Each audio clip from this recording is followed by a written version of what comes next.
ಒಂದು ದಿನ ಒಂದು ಚಿಕ್ಕ ಮೇಕೆ ಕಾಡಿನಲ್ಲಿ ನಡೆದಾಡುತ್ತಿತ್ತು. ಚಿಕ್ಕ ಮೇಕೆ ತುಂಬಾ ಸಂತೋಷವಾಗಿತ್ತು. ಅದು ಕಾಡಿನಲ್ಲಿ ಆಟವಾಡಲು ಮತ್ತು ಹುಲ್ಲು ತಿನ್ನಲು ಇಷ್ಟಪಡುತ್ತಿತ್ತು. ಅದರ ಸಮಯದಲ್ಲಿ ದೊಡ್ಡ ಮೇಕೆ ದೊಡ್ಡ ಮರದ ನೆರಳಲ್ಲಿ ವಿಶ್ರಾಂತಿ ಪಡೆಯಲು ಬಂದಿತು.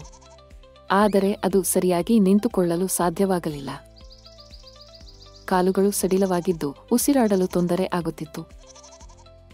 ಚಿಕ್ಕ ಮೇಕೆ ಹತ್ತಿರ ಬಂದು ಕೇಳಿತು, ದೊಡ್ಡ ಮೇಕೆ, ನೀವು ಸಿಕ್ಕಿಕೊಂಡಿದ್ದೀರಾ?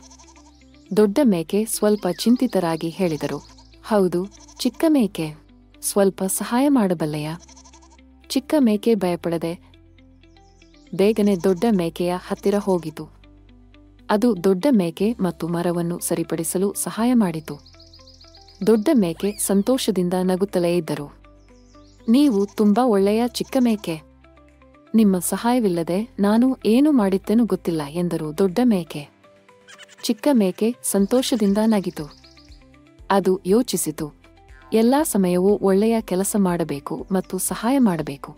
ಕೆಲವು ದಿನಗಳ ನಂತರ ಚಿಕ್ಕ ಮೇಕೆ ನದಿಯನ್ನು ದಾಟಲು ಪ್ರಯತ್ನಿಸುತ್ತಿದ್ದಾಗ ಸಿಕ್ಕಿಬಂದಿತು. ನದಿ ನೀರು ತುಂಬಾ ವೇಗವಾಗಿ ಹರಿಯುತ್ತಿದೆ. ಯಾರೂ ಹತ್ತಿರ ಇಲ್ಲ. ಆ ಸಮಯದಲ್ಲಿ ದೊಡ್ಡ ಮೇಕೆ ಬಂದು ಚಿಕ್ಕ ಮೇಕೆಯನ್ನು ನೀರಿನಿಂದ ರಕ್ಷಿಸಿತು. ಚಿಕ್ಕ ಮೇಕೆ ಸಂತೋಷದಿಂದ ನಗಿತು. ನೋಡು, ಒಳ್ಳೆಯ ಕೆಲಸ ಮಾಡಿದರೆ ಒಳ್ಳೆಯದು ತೀರ ಬರುತ್ತದೆ ಎಂದು ಯೋಚಿಸಿತು. ಆ ದಿನದಿಂದ ಚಿಕ್ಕ ಮೇಕೆ ಮತ್ತು ದೊಡ್ಡ ಮೇಕೆ ಒಳ್ಳೆಯ ಗೆಳೆಯರಾಗಿದ್ದು ಯಾವಾಗಲೂ ಒಬ್ಬರೊಬ್ಬರ ಸಹಾಯ ಮಾಡುತ್ತಿದ್ದರು. ಒಳ್ಳೆಯ ಕೆಲಸ ಮಾಡಿದರೆ ಒಳ್ಳೆಯದು ತೀರ ಬರುತ್ತದೆ.